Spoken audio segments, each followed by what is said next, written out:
Sweet. We're back. We're back. It's Modern Relics Podcast. Sorry, we took a week off. Go ahead.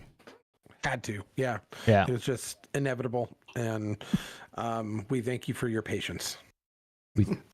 Thank you for your patience and listening to our show. Brought to you by Lowe's. Brought to you by Home Depot. Yeah, we sometimes have life happen. And it's true. When we're just two dudes that do this for the fun of it, sometimes life gets in the way, and we try to provide a weekly content, and we will continue to do that. But on occasion, a week will get skipped, and you're just going to have to deal with it because America. She's going to have to live without us for a whole week. Go listen to the catalog. We have a lot of content up there. It's going to be great. Yeah. I'm sure every single one of you have not listened to all of them, and all of them are interesting. And they're great. And I dare you to go into the catalog and listen. So you know what I got on the live stream right now?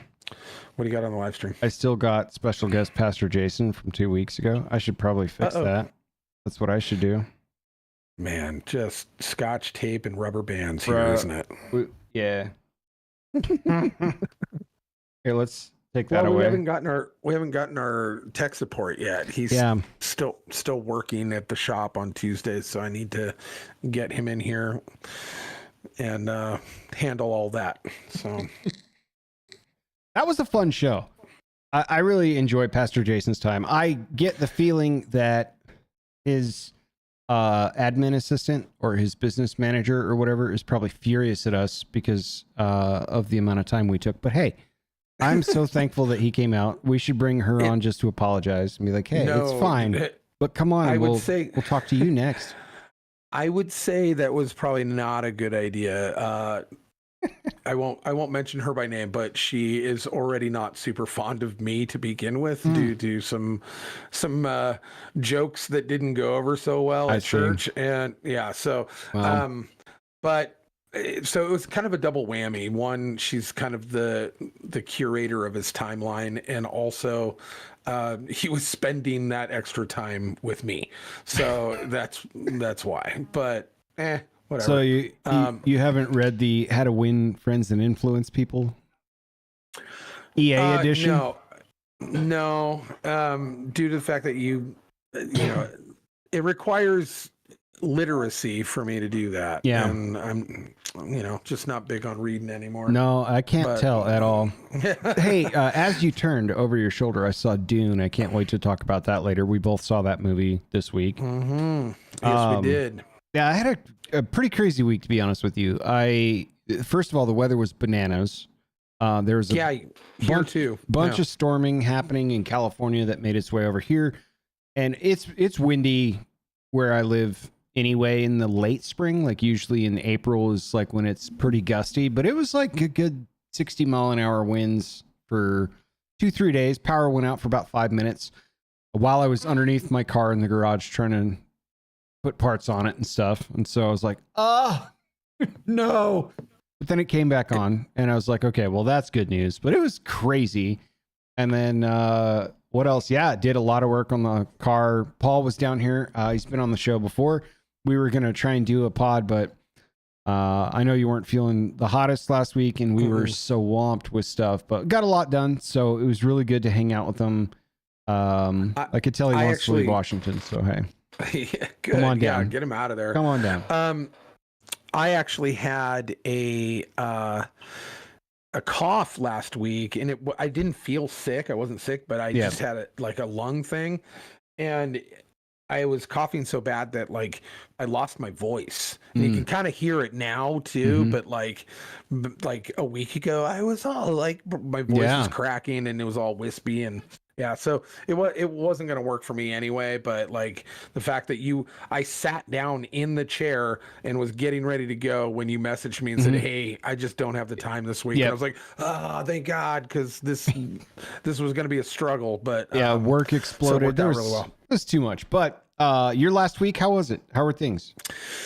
Well, we also had crazy weather. We currently have snow again. And in March. That's great. In March. And a lot of it. It's not a little. And it snowed multiple times. And we even had crazy flooding and a whole bunch of hail, and then 2 different, like, it's just been nuts. We've had a ton of weather. Yeah. But I had a really busy work week. Looked into moving our house, so we may. Yeah. I've been talking about doing that. Our lease is up, and I want to get out of this place. So we actually went down and talked to the rental property management, and I think they found us an even better place with a better price in a better location. All of it. So awesome. Hopefully by May 1st. Is where we'll be moving into that place.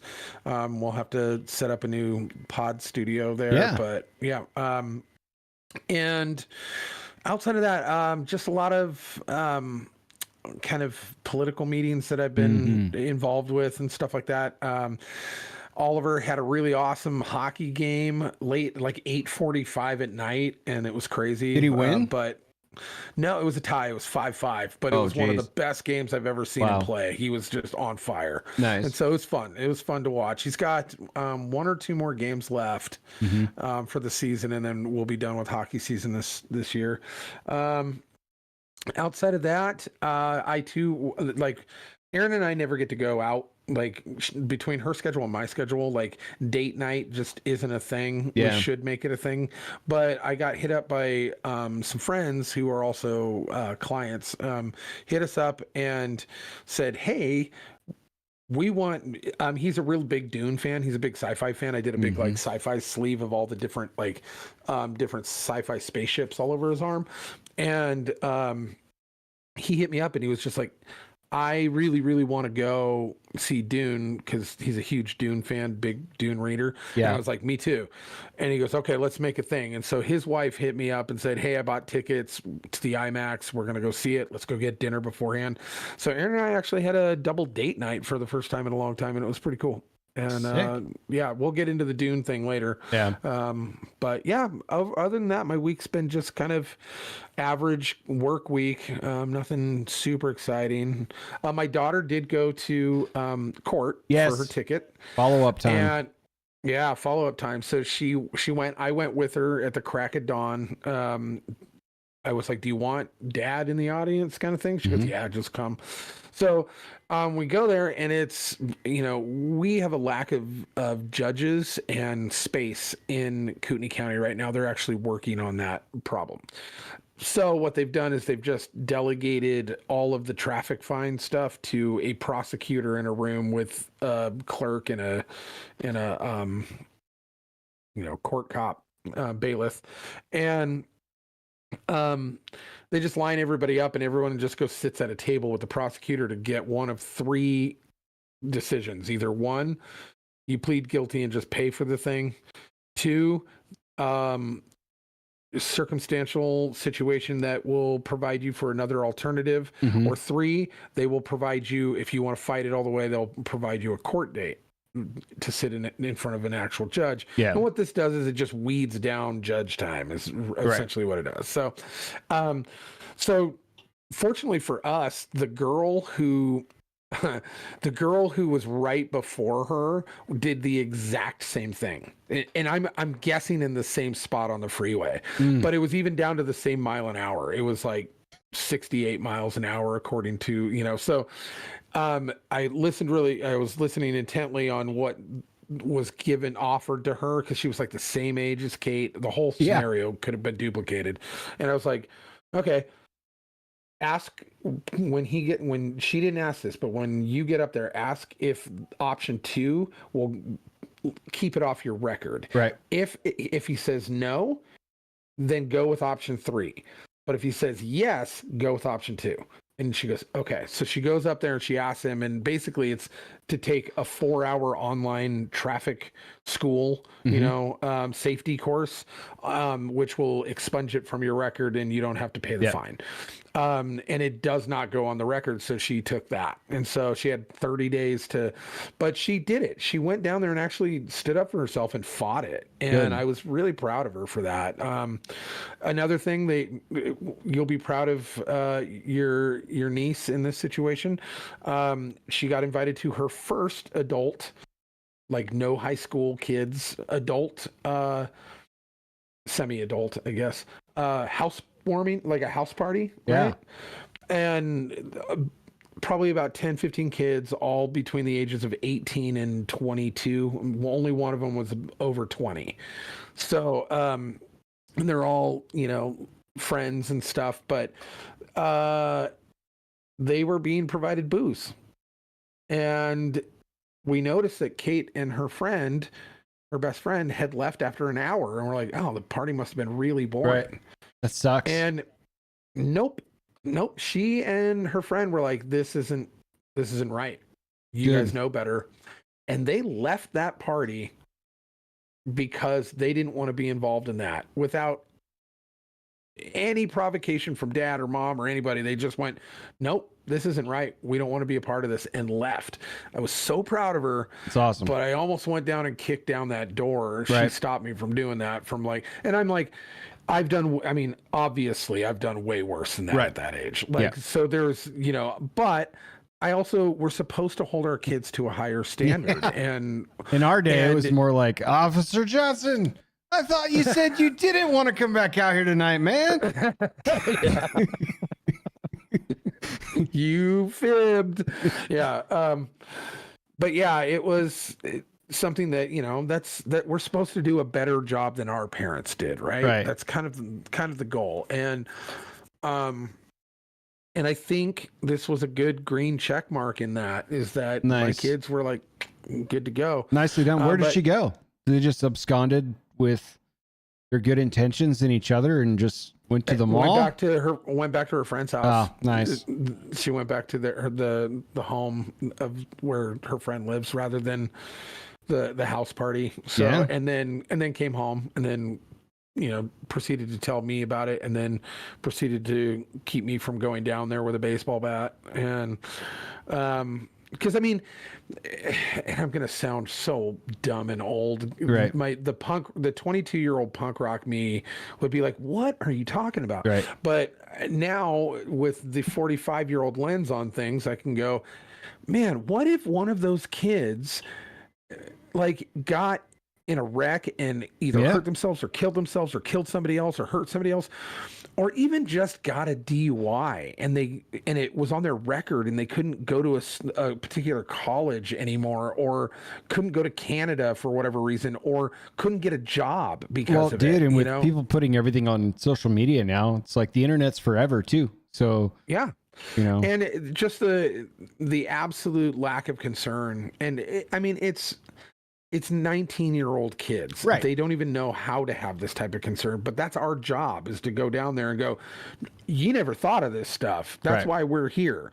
I don't want my kids' life ruined. I don't want all of her friends' lives ruined. Right. Like something, and so I'm handling it in different ways behind the scenes, but it's being handled. But yeah, 21, well, do what you will. You're lucky you'd go down there to set things right, and the cops would show up and target you for contributing to the delinquency of minors. Right. So, but yeah, so I definitely am handling that in the background, but I was really proud that she just walked away and she's like, nope, I'm not doing this. And just really showed a force of character there that I was hoping that I had instilled in those two, and to be able to stand up regardless of what peer pressure. Totally. Well done, by the way. Give her a high five. I will. So, but outside of that, everything's going really good here. Nice. But okay. So, did you have trouble checking some of your socials this morning? I did not, because I was buried in work, but I was acutely aware of Facebook Meta crash. Yeah. Yeah. Yeah. I was one of probably millions of people who thought I'd been hacked first thing in the morning. Yeah. But I quickly went, because then I went to Instagram, and Instagram was all glitchy. It wasn't down, but it was glitchy. Mm-hmm. And then it went down. And I was like, this isn't a thing. This isn't me. This is something else going on. And so I went to Twitter, like the rest of the world, to go see what was going on. And it was trending all over the place, but it was a global thing. Like Meta just took a crap. And I haven't really seen a real legitimate answer? Like, have they made any public statements on it at all? So when you have widespread stuff in technology, usually there's two bridge lines that are open. The first bridge line is for your public relations team to keep updates on what they know or what they can share with shareholders, right? And the other one is the technical teams feverishly working on how to fix the problem. We're never going to know what was said during conversation 2 unless we work for Meta. But conversation 1, the only thing that they were forthright with was there's a quote here from Andy Stone that said, earlier today, a technical issue caused people to have difficulty accessing some of our services. We resolved the issue. Okay. Nice. Super huge, very heavy, really clears things up. The one thing that I was acutely aware of as well was the National Security Council had their eye on it. They were monitoring the incident, and they're not aware of any specific malicious cyber activity at this time. A unnamed spokesperson said. And that's redacted. So this is on Reuters at the moment. People are trying to figure out what it could be. The thing is, like, for some stuff, there's not a lot of redundancy built in. So if you lose like a data center, for example, and it takes you a long time to figure that out, and you got to roll your services over to your tertiary data center, sometimes your services can just flat go down. With something as widespread and revenue generating as the entity that is Meta, I assume that there's a ton of redundancy.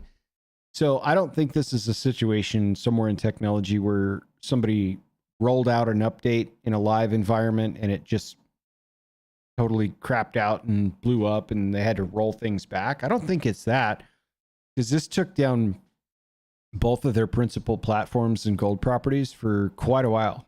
I think it was like a total of disruption they're saying was like 3 or 4 hours or something. But even though the public facing one might have been a little shorter than that, maybe a couple hours, but still that's a ton of time. And I have no idea what their revenue stream looks like as far as ad revenue goes, but that's big. That's really big. And it disrupted services that that I use at work, so that's why I was aware of it. So yeah, kind of a big deal, but no RCA has been public. If I learn anything, obviously I'll let you know, but keep an eye on the news, I guess.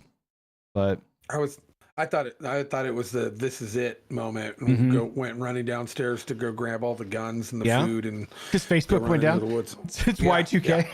Yeah. This is it. And just go running. Yeah. I can't sell on Facebook Marketplace. Get the guns. I hate to be, I don't know, provocative, but was the world a worse place for those 2 hours for you? I mean, it's not a real place, you know. I went to Twitter. This was a sideways attack perpetrated by Elon Musk so it could force people onto the X platform to talk about it. It was pretty much done and done by the time I got out of bed anyway. Yeah. So I had poured coffee and I was like, oh, it's back up. So like just a little blip on the radar. I guess we're not going into the woods, honey. All because of Facebook, by the way. I don't know. I laugh because I am an Instagram user. But I haven't been on Facebook in, I feel like 10 years. It's been a long, long time. The one thing I don't like, man, have you ever tried to close your account with Facebook? No. Yeah, you need to send them a copy of your driver's license to prove that you're you. Otherwise, it's just cataloged as a legacy thing that can be searched on the internet, and they won't take it down. That is wild. Mm-hmm. I was like, sick. I'm not going to do any of that. It's like, somebody use yours for a very different purpose than I do. Like mine is almost primarily like work related, like tattoo related stuff. So, and I wouldn't even have it if it wasn't for my job. I wouldn't have that or Instagram, pretty much any social media really. I probably would have a flip phone if it wasn't for the fact that I'm a tattoo artist. Yeah. It's a necessary evil in your line of work. Yeah. But yeah, I thought that was kind of weird. I was talking with Paul this week. Speaking of databases, and the subject came up of the ancestry.com, kind of like that type of thing. Not exactly that one, but like, what's the interest level? Why would people do this? I'm like, I don't want to give my DNA willingly to any database under any circumstance, because I know how easy it is for national security, for example, just to auger into your phone records or access your Google account. Like why on earth would I want to put my DNA in a database? Not like I'm hiding from some criminal activity from years past or shit, but like, I just, no thanks, man. The less I'm on the grid, the better. You've got enough of my nefarious and creepy, and I just like I avoided it. Obviously, I was like, that's a trap, right. The full on like Admiral Akbar or Mad Admiral Max, like Snack that. Bar. Yeah. Is that a burrito? Yeah. It's a wrap. But yeah, I avoided it because I was just like, this is a data collecting situation. Yeah. This is, and there were other ways to do that. You can just paper trail it. Yeah. You don't have to. So if I really needed to know who I was related to all the way going back forever and ever, I would put the due diligence and the work in to do it. I also don't need to know the makeup of my DNA. Right. What ended up happening though is, as much as I was like bobbing and weaving, staying out of that, my sister just jumped right in and did the whole ancestry.com thing. And I was like, oh, great. Thanks. That you're my only blood relative, like full-blooded relative. Mm-hmm. And now we're on the map. Thank you. Yeah. And so did she find any earth-shattering information that she took to heart? No. See, okay, I'm going to theorize here a little bit, but that was my response too. And I'm adopted. And I've had the opportunity to learn all about exactly who my biological parent was on the other side. And I was like, I have a dad. I'm good. Well, don't you want to know? No. Well, what about medical preconditions or what? When it's my time, I'm gone. I don't care. Yeah. Really? How can you not know? I have better things to know about. Yeah. I guess. Yeah, it's interesting to me because everyone, and that was a big deal, right? Like that was a huge thing. People were doing that all the time. Like, I don't know, feels like 10 years ago or so, or maybe less. Because, ancestry.com, did you spit in the cup and send it back so you could figure out that you have 6.5% Welsh in your bloodline somewhere? Yeah. Does that entitle me to a free hot lunch at Chuck E. Cheese? Like, what do I get for that information? Nothing. Yeah. I'm good. I'm good. So yeah, I'm with you. I'm just like, I do not care, like at all. I also have another worry on that too. And this just happened to a dude I know, Travis, where his mom, he's like a little older than me by maybe a year or two. So he's like right about my age, and just a good dude, has a wife and like 4 kids ranging from like teenage years down to like 10. Yeah. And they're all into wrestling, and he's just a hardworking dude, and his wife's really sweet. And his mom, for Christmas, bought him one of those ancestry.com kits, right? Yeah. And he had no interest in it. He's like, whatever. But then she kept bugging him to do it. So he's just like, fine, whatever. He did it, so put it in the mail. And before he even got it back, he gets a phone call from Arizona from a 30-year-old woman going, hey, I just got a ping on my ancestry.com that you just got registered in. You're my dad. And he's like, I'm sorry, what? And turns out, and she goes, do you know so-and-so? And he's like, yeah, I had a one-night stand with her at a party. I had a crush on her in high school, but so did everybody else. And then I hooked up with her at a party, And then it was at the end of school, and I ended up going off to work for the summer. And when I came back, she wasn't there, and everyone just said that she just moved away and no one knew what happened to her. And wow. So never thought about it again. And so apparently she got pregnant and had the kid, and then had a crazy life. The daughter does not have a relationship with her anymore, but is happily married for 10 years, has 3 kids of her own, doesn't want money or anything from the guy. He's a 46-year-old grandfather overnight. Pretty much. He's like 48, 49. Still, so like, yeah. God damn. Right. Overnight. 3 grandkids overnight. Wow. And like, yeah. And he's like, whoa. And his wife is just laughing about it, which is totally the proper response, by the way. But she just thinks it's hilarious. And apparently this girl's like really nice, and they talk all the time now. And he feels so conflicted because he goes, I feel like she was robbed of me being her dad. Right. But at the same time, had I known, I would not have had this. Your life would have been way different. Yeah. Right. And he goes, I'm so conflicted. I don't know. And so, yeah, like there is some snares and traps in that ancestry.com if you're not careful.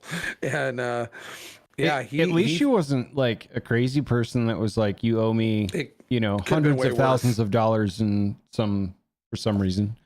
Right. Could have been way worse. Yeah. So probably best case scenario, but wow, what, like, how do you wrap your head around that? Like, I can't even think of that, but, yeah, my wife always jokes that she's always afraid that on Father's Day, like someone's going to come knocking on the door.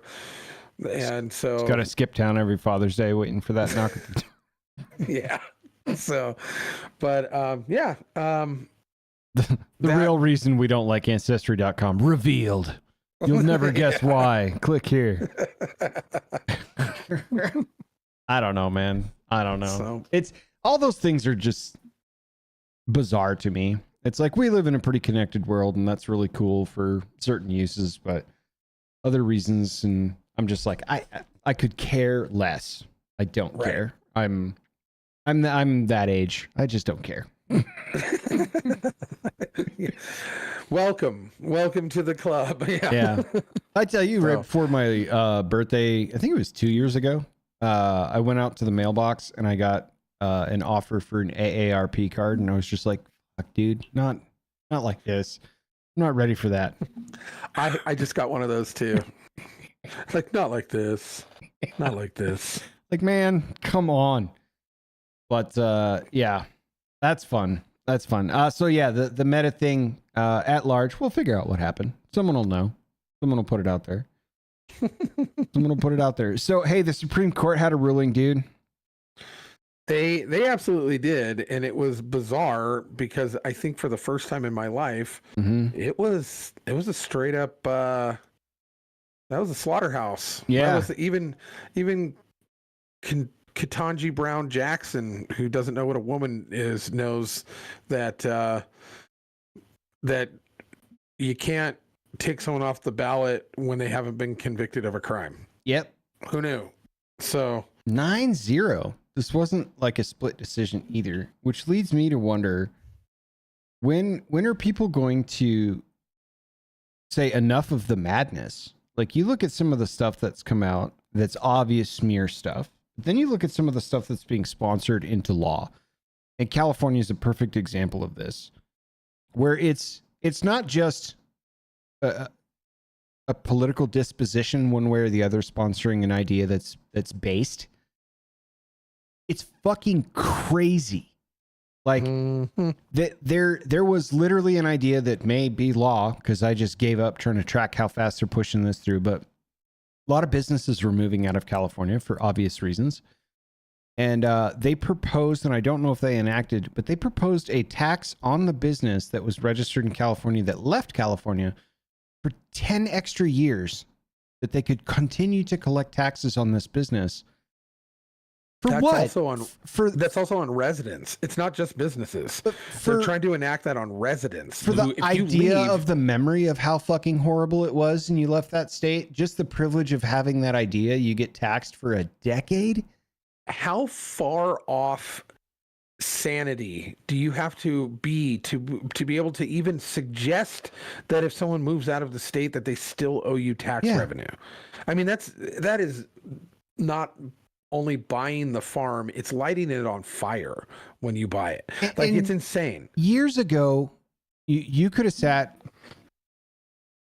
down in lawmakers' offices with two opposing forces on the political spectrum that hate one another, and they both would have laughed that idea out of the room. Like, what? Are you kidding me? It's stuff like that. There's way more pernicious ones than just that, right? You talk about, like, you know, kids and gender affirmation, and, like, you know, last year this child wanted to be a fire truck when he grew up. This year he wants to be a boy. Next year he wants to be a girl. Stuff like that. I mean, it gets way worse. But at the end of the day, like, are we starting to wise up looking at the Supreme Court ruling on this? Oh, no conviction of a crime. We can't really keep you off a ballot just because you're very orange and bad to some of the other folks. Is enough enough? Are we going to start to wake up? Is that what this is? But then you've got the cryouts from the attorney generals that are actually, it's actually attorneys general, by the way. That's how it's said, and I hate that. But the attorneys general that are, and then the pundits on pick a farce news channel, all of them are like shrieking, saying this is all collusion. The Supreme Court has been bought out. Right. And it's like, how are you seeing it in any other way than the man has not been even charged, right, let alone convicted of what you're accusing him of, which is insurrection, which would be insane to even say that the states would at that point, because he would have to be impeached. Right. There's a whole process that is known to everybody. And it just shows how out of touch the general American populace is on how the rules of engagement and how our government works. And it's sickening. They don't care. It's just, no. We live in a universe now where even if he or she who shouts loudest is the most important reindeer in the room, and they're invited to all the reindeer games from here on out, according to them. Yeah. And that's not how real life works. And, like, you see this all the time, and it's like, how does this continue to happen? And people just chew it up and just, well, it's just the way it is. Or, you know, oh, it's because of climate change. It's because of racism. It's because of this. It's because of that. Like, you want to get taxed? Weird, but prime example. For 10 years? Because how are you not saying this is absolutely bonkers and no more? And then also in the very same state, California, Newsom just actually proposed. I'm not Congratulations. Sure if good for him. He's getting married. I'm kidding. I'm not sure if it went through their legislative body yet, but they are trying to push through a $25 an hour minimum wage across the board for the entire state for all businesses, except for one. One business is going to be exempt. Do you want to know which one it is? The governor's office? Nope. Oh. Panera Bread. Interesting. How much stock does he own in Panera Bread? There it is. And also, the CEO of Panera has been donating to his campaign for years. So he literally said everyone except for Panera Bread. It wasn't like it was in the fine print somewhere. By the way, that came out of Newsom's mouth. Everybody except October 2023, Governor Newsom signed Senate Bill 525, which will increase the minimum wage for healthcare workers to $25 per hour in the coming years, followed by there's going to be a lot more. Yeah. That's just healthcare to start. So, yeah. Yeah. Sorry, go ahead. So, and when that goes in, watch the absolute exodus of every business, every small business leaving the state of California, because they cannot sustain that way. And these are economies of scale. What else is going to go up? Which is why the cost of you everything. need to put in, right. Which is why you need to put into law that you have to pay taxes on your business leaving the state for 10 years. Yep. Because they know that this is going to happen. Mm-hmm. So like they were going to lose all the revenue. Might as well just try to make it, but try to enforce that. Like, How do you enforce that as a state trying to implement state taxes on a business that isn't in your state? And that should be on paper. That should be a very easy lawsuit to win. Oh yeah. Right. Like, okay, well, in the subsequent, they're going to get sued into oblivion. Yeah. In the subsequent 9.5 years, Your Honor, I did not drive on California roads. I did not pay California services. I didn't breathe California air. Like, why on earth would I be required to pay back taxes to a state that just wants my money, even though I'm not there anymore? And for what? Which I'm not providing revenue to. Like, there's no revenue to pull from California. So but what kind of tax would that be? Memory tax? The good old days tax?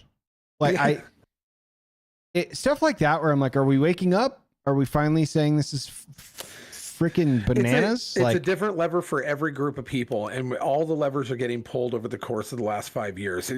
Things that you think would wake up everybody doesn't. Yeah. It wakes up particular groups, and you're like, oh, okay, it hit you. It hit you in the pocket. It hit you in your life. And then each time they pull another lever, it's like, oh, now it hit you, so now you're going to wake up to this. Right. I think this is one of those times where it's going to wake up a ton of people in California and go, this doesn't make sense. Even as progressive as I am, this doesn't make sense at all. So what is this about? I can't be a part of this. Off to Texas they go, and so it's just a matter of time. And then once you get to Texas, then you eat a little bit of barbecue and shoot a gun, and then you become a Republican. So, right. But that's just it. It's like, at the end of this, hooray, a job that used to not pay $25 an hour pays $25 an hour. Guess what you get? You get radical inflation on top of that. You get a higher cost of literally everything. You're going to get pounded with rent prices for the apartment you used to live in. And the economies of scale will instantly, not eventually, instantly change to meet you where you're at with your $25 an hour wage. What did you really win? Because it's not going to go backwards. No, it never does. I mean, it baffles me that there's still people within our society who have any understanding of history, understanding of government, of even the smallest amount. Basic economics, yeah.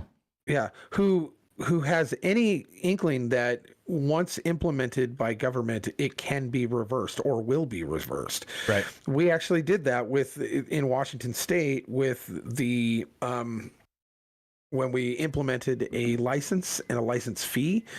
The idiots in charge of that, and there was a council of probably about 15 piercers and tattooers that went down to Olympia to try to control it, because having bureaucrats run our industry was a really terrible idea. But we sent the wrong people down there because they were all progressive morons who believe in government. Right. And so they went down there and they were told that we'll do this amount for 10 years and then we'll reduce the cost of it after the 10-year period. And they were like, oh, well, that sounds great. Like, so it'll be $250 for a long time. And then what'll end up happening is they told us, they promised us that it's going to go back to $100. And what happened at the end of that 10-year reign? Man, they upped it by 25%. Not even a little bit, a lot of it. They upped it by a quarter. Yeah. And they were shocked. They were clutching their pearls. Like, oh, yeah. But you said it was going to go back, and it's baffling to watch these people try to just interact with their environment, let alone understand how their government works. And how corrupt this kind of taxation is. But man, they'll just keep trucking along until it kicks them in the teeth enough times that they have no more teeth, and anyway. Well, and here's a problem solving method that I've been prescribing for years now, even to family members and stuff. So if you're interested, try this out for yourself. Go to, I was going to say to a Staples, go on Amazon or wherever you get empty flashcards and get yourself a brand new Sharpie marker. Find an empty room in your house and sit in the middle of it, and then write down every individual problem you have in your life. This is specifically to the audience member that's thinking about California and leaving it. And boy, if I sell, I'll never be able to come back. What am I leaving? What am I going to? Write down all your problems one by one. Put them out all the way around you, 360 degrees. Then keep adding more and more problems all the way around. Then get off your butt and walk up and put a problem down and go back and sit down and write down another one. And then stop writing problems when your back hurts. And then take a look at all the problems around you and figure out, hey, are these really that encumbering? Can I condense some of these problems to, if I just had this, all of these problems will fall in line, and kind of shuffle them into a pile and shuffle these into a pile. What's going to be a problem no matter where you live? And you could put those in a knapsack and carry those problems with you and start to really condense things down. You'll find there's 2, 3, or 4 lanes of things that you really need to prioritize in your life and focus on it. And if where you're living in a state like Washington or California or some other place is not really going to help solve any of those problems, or it's not really going to matter because you can take many of them with you, get out of there, because it's only going to compound. It's really only going to compound. And when your back hurts, you're like, wow, are these problems really that important? Can I solve a lot of these? Can I get rid of some of them? You're going to find that there's 1, 2, or 3 major things that you need to address, and you should work on it. And the rest of them are just issues that you can deal with. So try it out. See what you think. It's all static and background noise, and you need to shed it all. Yeah. And just shake it off, man. So 9-0, Trump is on the ballot, it turns out. Yeah.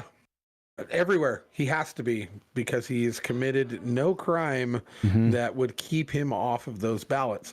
You don't have to like him. And in fact, if it was reversed and we had this dude on my shirt, Joe Biden, in reverse, and he was being persecuted in that way, even I would defend him and go, he didn't break the law. Now, do I think Joe Biden's broken the law in a lot of other ways? Absolutely. Sure. But in the situation of the cases that they are presenting against Trump, he hasn't broken a law. He hasn't been even charged with them, let alone convicted of them. So you cannot take someone off the ballot that you don't like. That is fascism. That is absolutely the pinnacle of the anti-democracy that you guys keep chiming on about, even though we don't live in a democracy and you are too blind to know that. But if that's the metric of measure, let's just say he absolutely did nothing wrong to remove him from that. And you had not one, but all 9, including all 3 of the hyper leftist superior justices that agreed. They all agreed. And somehow these pundits and the attorneys general and all of these other people think that they know the law better and they're smarter than the people that are sitting in those justice seats. Right. Which is absolutely arrogant beyond measure and disgusting, because they're throwing temper tantrums over something they know nothing about. They know nothing about, apparently. It's because it's not a precedent where you can just boot somebody out of your chat. That's not how it works. There's rules to this. People don't know the rules. If a guy who colors on people for a living can get this, why can't these people? They live their lives. I mean, it's insane to me. But yeah, I was blown away because of it being the first time in my lifetime I think I've ever seen a 9-0 ruling. And I'm glad it didn't go any other way. Yeah, no, there was no wiggle room. That would have That would have been a really, really, really bad way to try and explain precedent setting. Yeah, but it's a weird world, man. It's really, I don't know. I I miss when things were simpler and people actually cared a little bit more. And at the same time, for content, boy, it's a great time to be alive. Oh, it is. We're just out of February, and it's been a absolute like it is the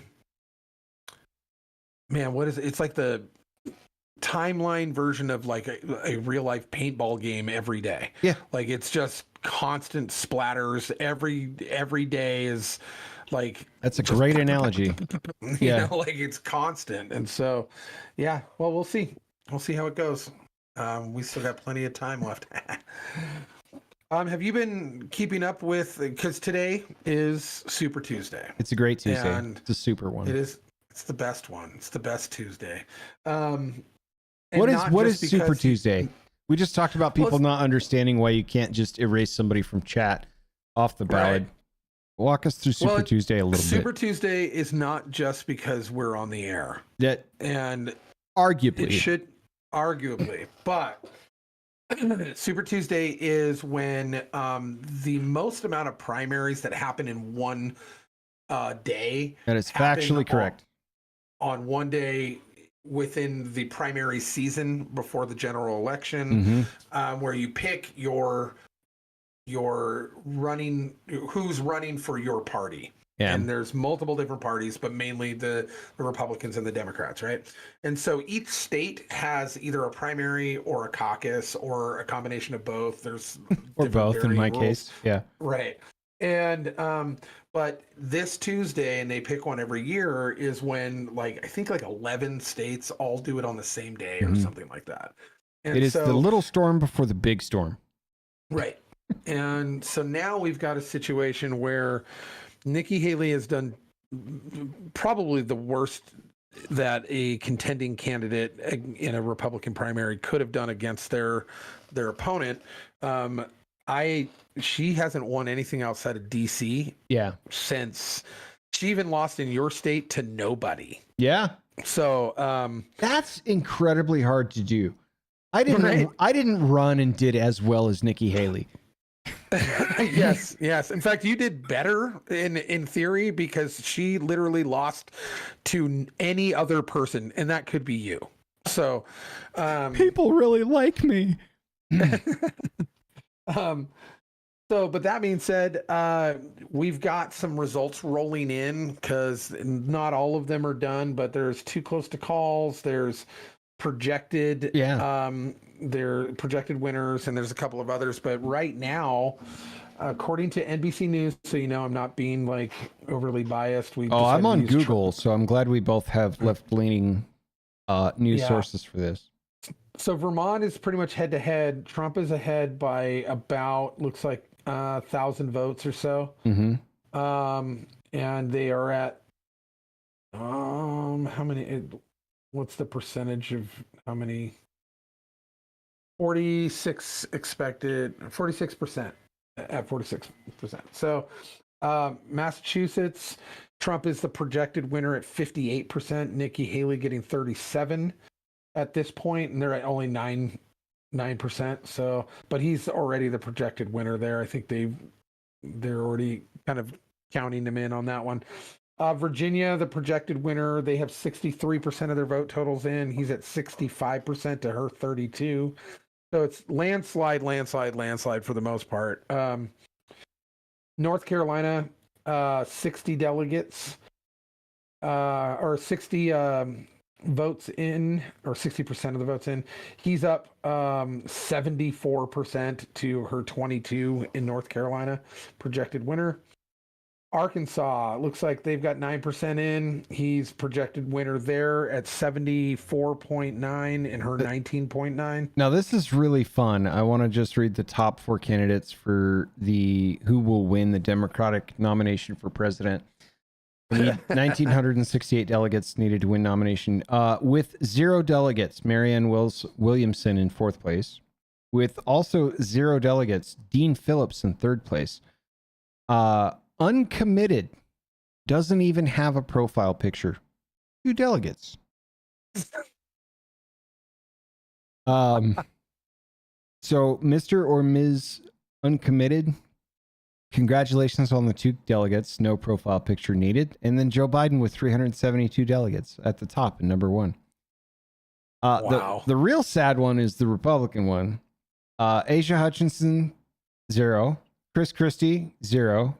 Both dropped out. Ryan Brinkley, Good. 0. Dropped out. Vivek Ramaswamy, 3 delegates. Also dropped out. Ron DeSantis, 9 delegates. Also dropped out. Nikki Haley, 43 delegates. Donald Trump, 297 delegates. Yeah. So the Biden camp has 372 delegates. The Trump camp has 297 because Nikki Haley has 43. And also 2 other candidates make up 12 delegates and they dropped from the race. So they're going to have to find homes someplace. That's the total from USA Today. Uncommitted. Congratulations. Good for you, Uncommitted. Huge. You know, I believe in you. You can go get wings. You can go far. Doing a damn good job for this country. Right. Arkansas, we got projected winner 73% with 12% in. Maine, even Maine, man, projected winner at 70% with 40% of the votes in. Haley's got 25%. Alabama, I mean, it should be a no-brainer. Only 5% in, but he's got 82%, and he is the projected winner. Oklahoma, also a no-brainer. He's got 48% they've got 48% of the votes in, but he is at 82.7. Nikki Haley's at 15. Tennessee, also a no-brainer. He's at 72.3. Projected winner on that one. Texas, let's see. What do you got here, Texas? 76 to 18.9. Yeah, with 48% in. Vermont, which is about as blue an area as he gets, and he is actually still ahead by it looks like 1,000 points. Colorado is too close to call, but he's still at 57% to her 39. Yeah. So I don't know why, but they've got 38% of the vote in there. They should probably call that one, but whatever. It appears that Donald Trump will be the Republican primary candidate. I would imagine. Minnesota still isn't clocked in yet. Neither is California, Utah, Alaska, or Alaska. So those are all being, Western states that are still running polls. But overall, I mean, it's going to be really hard to deny that after tonight, Nikki Haley should drop out. And if she doesn't drop out, it means that there are ulterior plans going on in the background, because anybody else in any other campaign of any other year would have dropped out at this point. Right. And the fact that she's hung on through this, and if she doesn't quit after tonight, there is something amiss at the Circle K. Yes, so, strange things are afoot at the Circle K. I think. Yes. Okay, DC, that's great. And Vermont is the next closest. It looks like, at least for today, at 46.8 to 49.5. Issue being, that's only less than half of the overall tallies. So, like, Trump could pull away in an hour, Yeah. And Colorado it is literally 2/3 in favor of Trump with 46% in. So it's going to be very difficult to walk out with anything past today besides DC, unless there's some strange Kansas, North Dakota, South Dakota rally or something like that. But these folks aren't until primary on June 4th, May 14th, March 19th. So other states we have coming in, the 12th, Washington comes in. The 21st of May is Oregon. And then what else do we have in March? Washington, Arizona. Kansas. Washington and Oregon are going to be weird ones this year, I think. Yeah. And then April we have some states, but that's it. Oh, in Ohio, that's a big state. That's an important one. Yeah. But didn't he already win Pennsylvania? Likely yes, but I don't trust polls. I trust results. Well, that's what I'm saying. But yeah, I think so. We'll know in April 23rd. It looks like, but yeah. Oh, Pennsylvania's is April 23rd. Yeah, okay. Like New York, Pennsylvania. These are all in April, and then May. There's a few states: West Virginia, Kentucky. So the next ones up are like Louisiana, Arizona, Washington.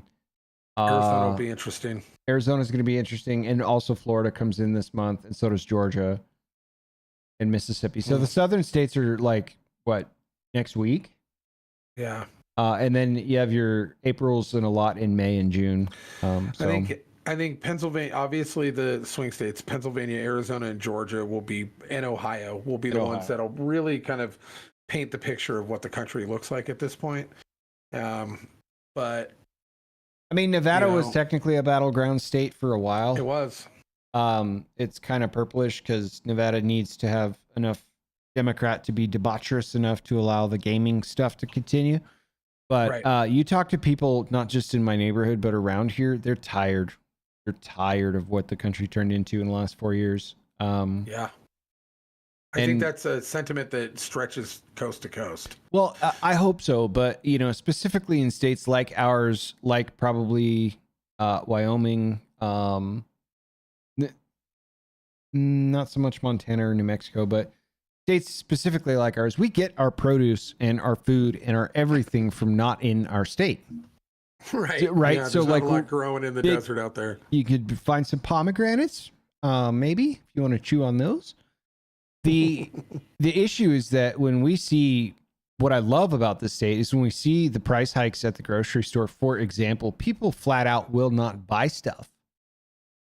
They'll just be like, cool, I'll just go to a farmer's market or something. And it, especially in the local economies, it's actually combating some of the high prices, which I find fascinating. But you just talk to them in general and they're like, enough, like this is bananas. So yeah, I don't think we're as purple as I thought we were when I moved here, having seen some of these results. But yeah, you're right. I think, Ohio is going to be a big one. Arizona is going to be interesting. Hawaii is going to be interesting to me because I think it's going to come out blue, but I think it's going to be a lot less blue than it was last term. I fully agree with you on that. I am so fascinated to see what happens in Hawaii because they are. Yes, sir. March 12th. Righteously pissed. Yep. Righteously pissed. Yep. I have no problems with their being furious. So yeah, I'd be interested to see how that comes next week. Also, on the 12th. Wait, wasn't the train spill in Ohio too? Mm-hmm. That was in Palestine, Ohio, right? Mm-hmm. So they're pissed too. Mm-hmm.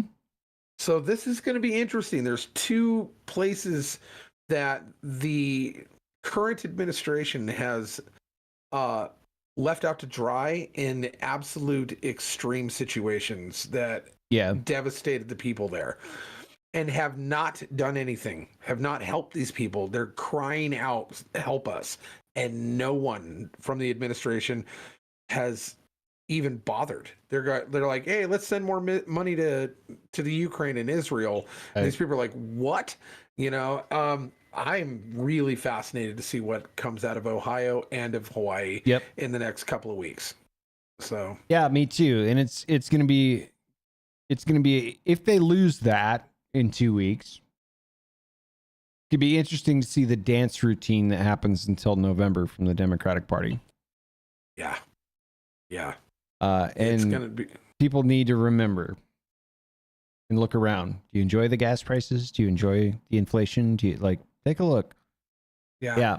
I'd be very interested. I mean, Hawaii for me particularly is going to be real interesting to see. I think the electoral college is going to be blue, but I don't think it's going to be dark blue. So not the way it used to be. Not the way it used to be. And I think they're a caucus state. They are a caucus state, March 12th. So next week we'll learn a little bit more in both of those cases. March 19th for Ohio, so a little bit later this month. Yeah. Alaska is what, today? It is today. Primary on March, but they're not going to come in till like 9 p.m. because they're basically in yesterday's time zone. Yeah. It's going to be a little while. How do you feel about this? Because we talked a little bit about this. In fact, we had some fun with a draft, right? Mm-hmm. But like plus minus Trump or other or what? How are you feeling about the way this is shaping up? Are you concerned? Are you surprised? Like, how are you feeling about seeing these rolling in, and what does that mean to you? No, well, a lot of these are kind of gimmies. You know, you're not going to find that anyone's going to go outside of the Trump train on in a lot of these states like Arkansas and Alabama and stuff like that. So a lot of them are gimmies. What's surprising me is kind of Vermont. The fact that it's that close, it's neck and neck. Ooh, they just gave him. Oh no, that was Virginia projected winner. But yeah, I was going to say Virginia just piled another 8 points or 8% on Haley, and then immediately projected the winner as Trump, like seconds later. Yeah, and then you know, like even Maine, he's got 70% in Maine. Maine is traditionally a blue area, and you would think that they would go Haley, but this is really, really telling for how done people are. Same with Massachusetts. Like he's got 43%. She only has 27. And so that's, I'm sorry, 59%. She has 37. That's pretty wild in super blue New England. You know, so these getting are late quick for Miss Haley. Yeah, these are actually really promising for what might be projected for other traditionally blue areas. You know, like I did not expect a lot of this. You know, Trump's still up in Vermont. This is like Ben and Jerry's country. This is where stoned boomer hippies live. Like, this is the demographic of. We love you, Vermont, sort of. Just antagonizing people from the West Coast. I love it. Right. Yeah. Yeah, what do you got, Vermont, besides the ice cream old dudes? Like, come at me with your cheese. Get out of here. Yeah. Yeah. Anyway. Yeah, I mean it's pretty crazy that you know, we're seeing stuff that should be going to Haley, because I expected a few. Colorado. Yeah, Colorado. But I mean, even after like the Supreme Court case was about Colorado, and this, you know, aligned with the Supreme Court case is like, oh, but for the listeners, if you have a chance, there's something about Colorado that you guys really need to understand. And there's a great documentary that you guys need to look up called The Rocky Mountain Heist. Colorado is not a blue state. Colorado had a target on it by a special interest groups that went in with a very strategic plan, kind of like Moneyball. You know, the Brad Pitt Oakland A's scenario movie, right? Kind of like Moneyball, where they went in and they systematically, because no one was paying attention, took over all of the institutions of power within their delegates and within the structure of all of the major cities and all of the city councils, all of the library boards, all of that kind of stuff, and then built out from there within a matter of a couple of years and took over all of Colorado, even though most of Colorado is red. Yeah. But they managed a system that created avenues for them to implement people into power places. It is fascinating. And if you're worried about that in your area, what you need to do is watch that and then look at the blueprint and see if they're applying it to your area, because that's what they're doing here in North Idaho. So they took that blueprint and they're putting it right in the middle of North Idaho and are trying to turn it blue, even though the vast majority, I mean 80% of this area is red, but that 20% knows the levers and knows where to pull them, and so they are trying their hardest. So that's what happened in Colorado, but now Colorado's fighting back, and we're fighting back. So, but it's amazing to see Colorado being that close. I mean, 70% is in, and they're 61.7 to Trump. Yeah, and I'm pretty shocked. I am shocked at my home state of Nevada. That is unbelievable how overwhelming that is. Yeah. And I mean, we're 99% in, and it's 99.1% to Donald Trump. Yeah. That outdid your state by more than 10 points, which to me is unheard of. And that's with 60,000 votes. Mm-hmm. That was 60,000 votes. So Idaho, we got 84.9%, but we only had 35, 40? About 40? About 40,000 votes, yeah. And Nikki Haley only got 13%, and 85% to Donald Trump. But Nevada just crushed it with 99.1. I mean, to be fair, the only other guy on the board was that Binkley guy. Yeah. But still, they could have voted for nobody. Uncommitted got 0. Yep. No preference got 0. Yeah. And unsolicited, or what does that say? Uninstructed. Yep. Uninstructed got 0 as well. They had options to say, I don't want Trump. Right. And 99.1% in Nevada said, we want Trump out of 60,000 people. Yep. That's wild. That's wild. And, justifiably, most of the time, primaries and caucuses get low turnouts anyway. Mm-hmm. So, but that's a pretty heavy number for a turnout for especially a sparse state. Yeah. So you've got maybe 3 major metropolitan areas and the rest of it is desert. Probably 2. Yeah. Yeah. So, and one of them is basically Tahoe, California. Yeah. You know what I mean? So, yeah. Yep. Tahoe and Reno area. And then, yep. But that's pretty wild though, man. That's cool to see. I'm pretty happy with that. But it is Trump across the board. There's interested in red candidates. Have me move to your state. We'll make some things happen. 99%. Let's go. Yeah. Well, I don't think we're going to be able to see some of the results coming in from some of the other areas. Oh, Minnesota just popped ahead a little bit. They're only 1%, but he's even in Minnesota with 1% coming in, he's already crushing through at 78%. Yeah, in Minnesota. It's 1,700 to 415. Yeah. On the Republican card, and the polls are closed, so that'll start trickling in. At large will be California, Alaska, and Utah. And I'll probably find out about those tomorrow because I'm not going to stay up for that. He just got projected winner for Maine and Massachusetts. Yeah, it's Vermont and Colorado. Vermont I'm curious about, but yeah. Yeah. But that's it, man.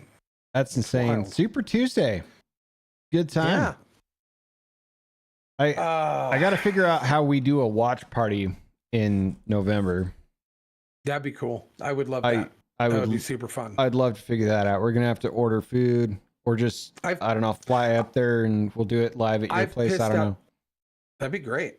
But yeah, I've pissed off enough people in this area now that I'm not invited to a lot of the watch parties anymore. So, that's what happened. Whatever.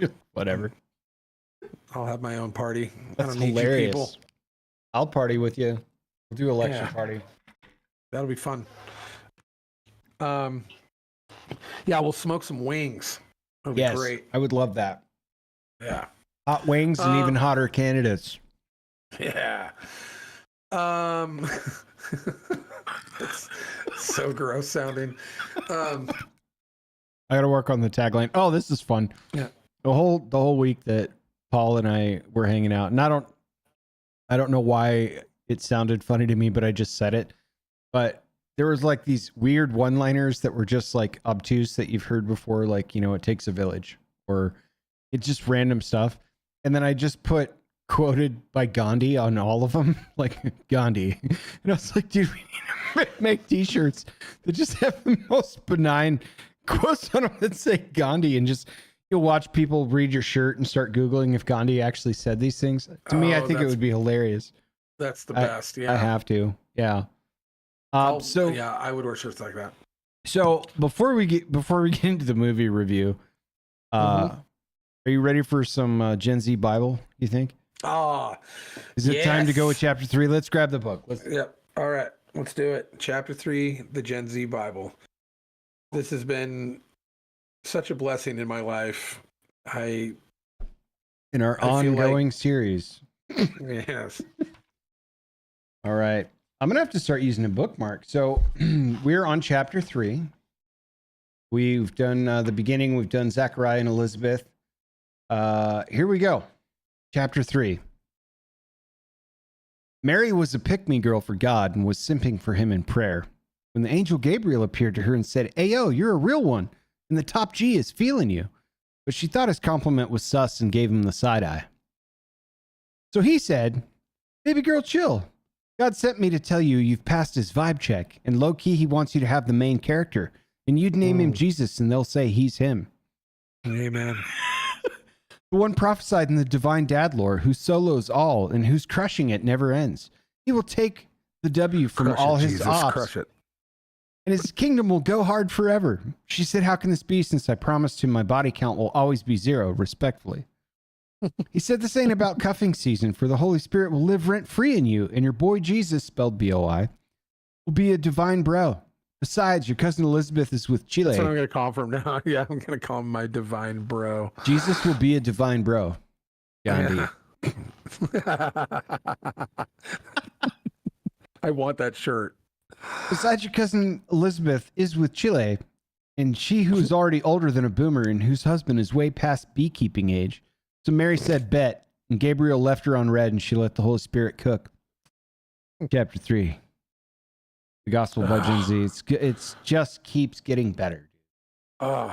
This is absolute art at this point. This is poetry.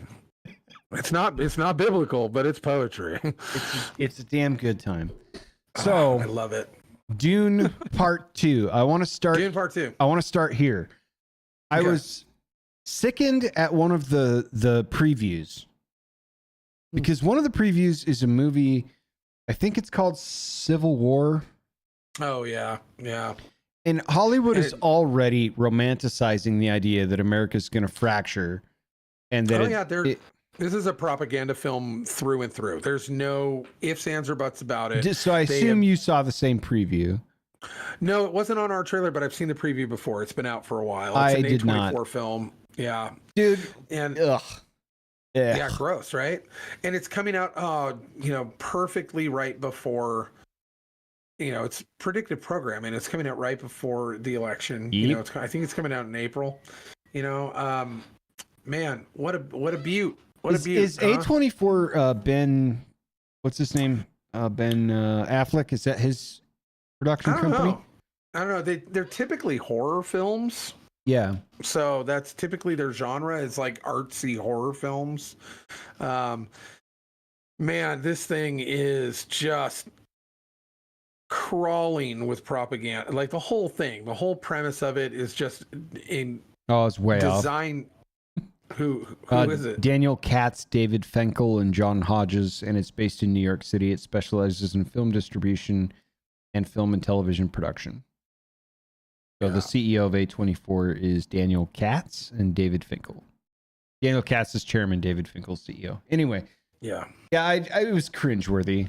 Before we even got into the movie, I was just like, really? Like, we're doing this now?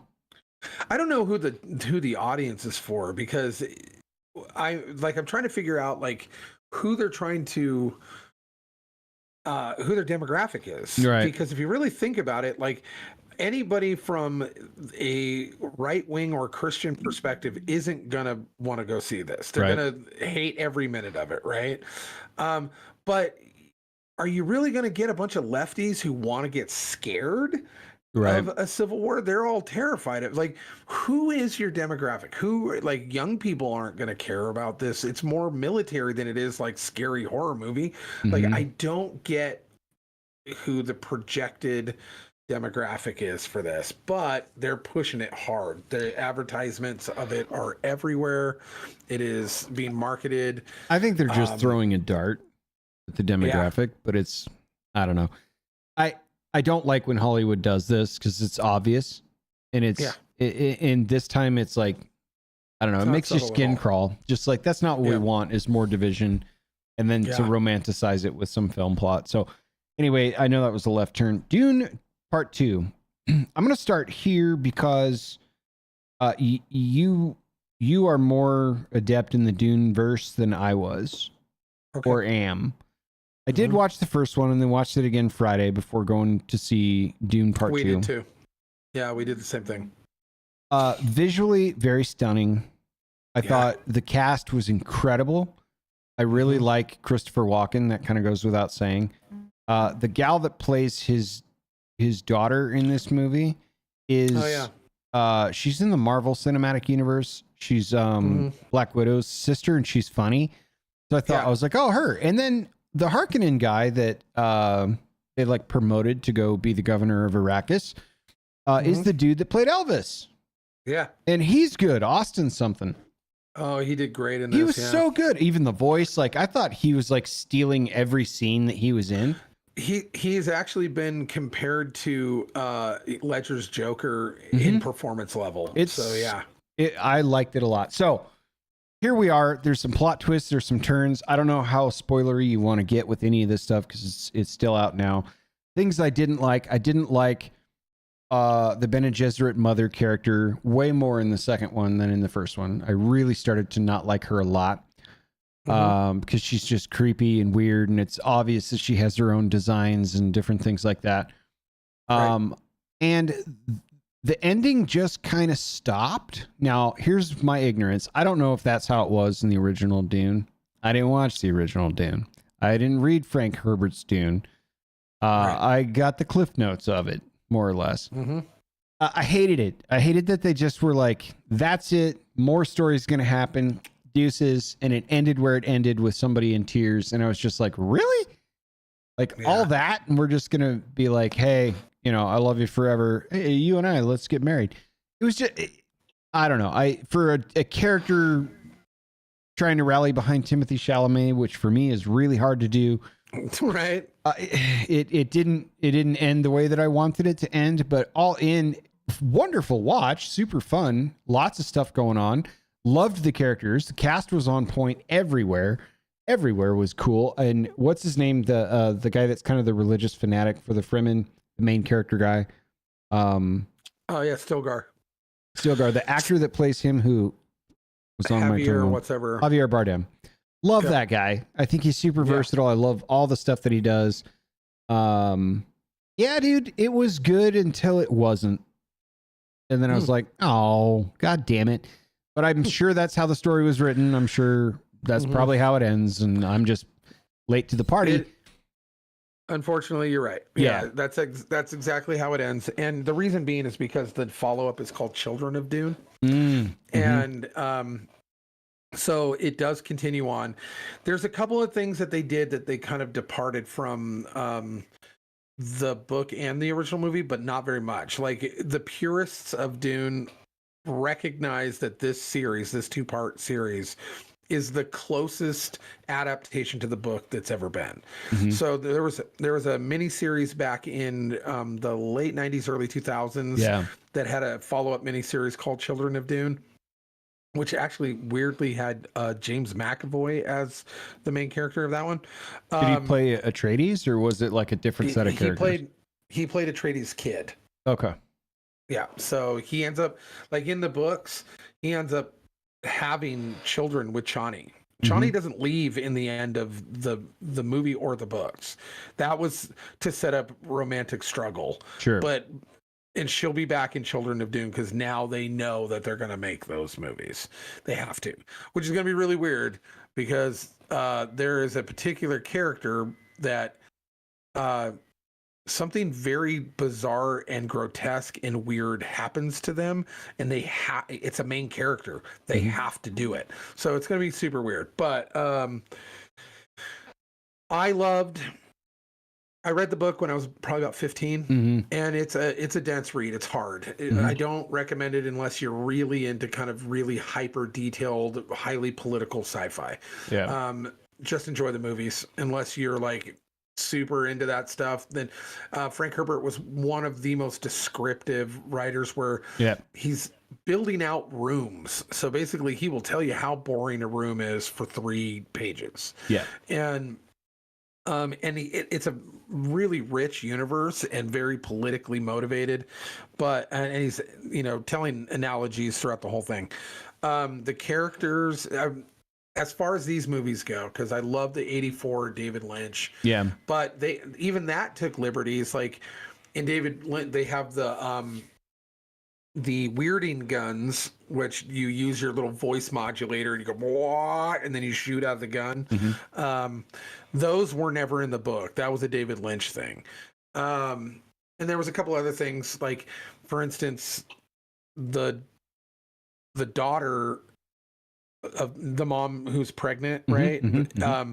The daughter is actually born in the books and in the David Lynch movie, but she wasn't in this one. Yeah. So that's different. So I'm glad they didn't do that, because you could follow how much time had passed, because she still preggers at the end. And so for me, it's like, oh, this is kind of an unspoken like projection of how hard that trajectory went up when you talk about the fundamentalists in the South and stuff. Because I expected by the time he gets back to, Dune South or whatever, that she'll be a toddler or something. Like, a lot of time has passed. Negative. Like, weeks had passed.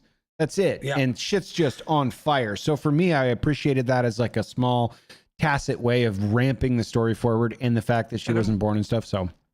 And I wonder if they did this because it would have made that point confusing. Because in the book and in the first movie, the spice accelerates her pregnancy, and she actually gives birth in a matter of a couple of months. And then the baby can talk immediately and then grows into like a 10-year-old within a matter of like 6 months. And so it's that worm juice, baby. Worm juice does it every time. But yeah, she was definitely... so I think that they needed to not confuse the audience with that, because it explains it very well in the book, but you can't just run dialogue over to explain it in the middle of that movie. Right. So it was already 3 hours long. I think they made a wise decision to kind of play that out and let the baby talk to her and stuff like that which was creepy enough. But no, I think the director honestly understood the material really well. Mm-hmm. I think that he understood the vision of what Frank Herbert wanted. And the first one was absolutely gorgeous, a ton of fun. I'm not a big Timothée Chalamet fan, but he killed it. Yeah, he did a good job. He did a good job. He was Paul Atreides, and he was believable in that. And I don't think there was a single character, even Christopher Walken, who literally played just like Emperor Christopher Walken. Yeah, it was the best. It was the best. And there was good humor. It was probably one of the, especially this new one, was probably one of the most beautifully shot films I've ever seen. It was gorgeous, beginning to end, gorgeous. Every scene was, breathtaking. There's a plot point you got to walk me through though, because I'm still chewing on it. I had to get up and go to the bathroom. Apparently it was the worst time, because at this point I'm like, I don't understand why this is happening. The mother of Paul Atreides is the Harkonnen Duke guy. It's his daughter? Yeah. Why is she not even sort of pale like every other Harkonnen displayed in the movie? She's not even a little Harkonnen looking compared to their entire race of people that are very pale and very bald and very angry, like all of them. That is actually due to exposure to their planet.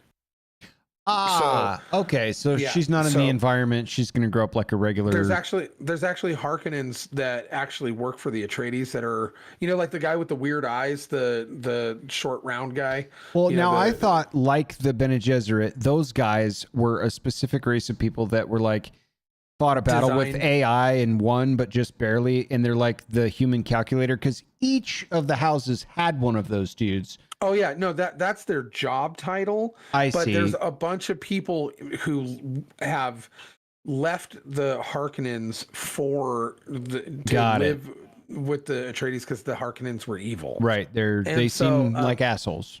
Yeah. And a whole planet of assholes. So do the guys that fight the Emperor's private army, whoever those guys are. Those guys seem like assholes too. Yeah, there's a lot of assholes in that universe. Yeah. So, okay, well that helps. I was like, wait, so because I was for like a minute there, I was like, wait, so she bore a child, which was Paul Atreides, with the Emperor or the Harkonnen dude, and then somehow got reassigned over to Mr. Atreides and faked it like it was his kid. And then as I'm watching, I'm like, no. They meant she was Baron Guy's daughter. And then I'm like, but that doesn't scale because she doesn't look anything like those dudes. So that makes way more sense. So you have to be on their planet, in their environment to lose all your hair and become really pale and angry. Yes. Got it. Yeah. Okay. Yeah. So, and it explains quite a bit about Giedi Prime in the books. But it's just the environment and the stuff that they put in their bodies and in their systems, they want to look that way. It's kind of a look of prestige to look that way in their so yeah, and they as grotesque as they can get. So but and then they breed to kind of look that way too as much as they can. But yeah, there wasn't a single person that I think did a bad job in that casting. And yes, it ends that way. Unfortunately, it is due to the fact that there is more to come. And I think that they left the Chani character in a weird spot on purpose to draw in the audience for the rest of it to go, but I have to know what happened with Chani and Paul Muad'Dib. And, but yeah, I loved it. It was, I would say 9.5 megs for me. Nice. I can't, that's big. Can't really even think anything about it that I disliked. But I just can't give anything really a perfect score because then what's the point? I could tell you one thing I didn't like about it, mostly in the first one and not so much in the second one. Like every 3 or 4 minutes in a very important moment, you got some like part of the soundtrack or the score that was a chanting person that was like, like really loud for like several minutes. And you're like, I got it. And it happened a lot. And they're just yelling at you some more. It only happened once or twice in the second one. So I was like, all right, we trimmed out some of that. Maybe the writer's strike does have some positives. I don't know. Yeah. But overall, yeah, no, I loved it. I loved every bit of it. So, I don't know. I don't really have much else to say about it because I mean, we've already given up a couple of spoilers, but it was just a really, really well done adaptation of a classic sci-fi novel. And they really paid it homage. And I think they gave it every bit of it deserved everything that they gave it. Yeah. And so they did a really good job with it. So I was very happy with it. So yeah, I was bummed because I liked the Duncan Idaho character a lot. He seemed like legitimately cool, and we didn't get much more of that. Josh Brolin's character was fun but predictable. Yeah. Other than that, I would recommend it. I don't know how many megs I would give it. I'd like to see the entire story to probably deliver more megs, but because of the visuals and the fact that the characters were basically on point, I'm right around 8 megs. It was a good one. It was a really good one. It was good. So yeah, cool. Sounds good. So what do you got coming up this next week? What do I have this next week? I have a lot brewing on the work front. I have some dialing in to do on the car, and then it will be in a completed state, which is awesome. And then it is going to be a bit of a period of rest for me before more calendar things are starting to pop up. So I'm really going to take the opportunity probably to just get out on the bike, just go for a ride, and, just do that for a while. The weather is amazing right now. It's like 74 degrees and sunny. So I'm going to take that before it turns into even worse than that. And that's about it, man. Pretty pretty much getting saturated back into staying up on this Super Tuesday stuff, trying to stay abreast of all of that as it comes through. That's about it. It's going to be a little bit of R&R, I think, this week, because I had a lot going on over the last month or two.